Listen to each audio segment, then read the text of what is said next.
In Trieste, the Select USA Roadshow brought together regional officials and American business leaders to strengthen economic ties.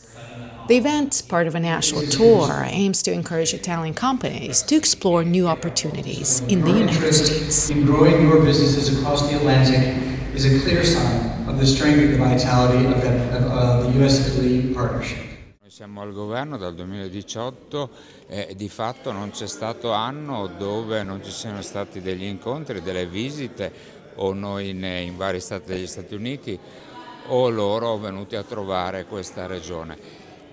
Gli Stati Uniti rappresentano il primo paese in termini di percentuali di export, quindi è un paese che per le nostre aziende può dare tanto con delle grossissime opportunità.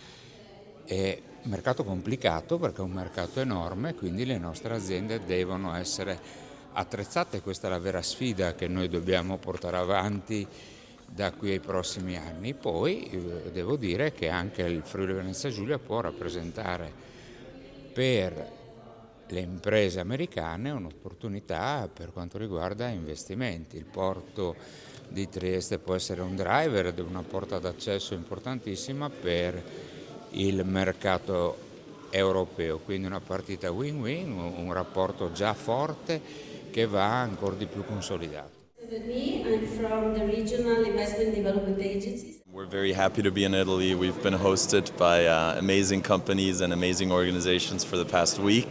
It's very important for us to address the growing market demand in Italy to expand to the US, and we're happy to assist any companies, and State of Virginia is extremely happy to be here. Thank you so much. Nice to meet you.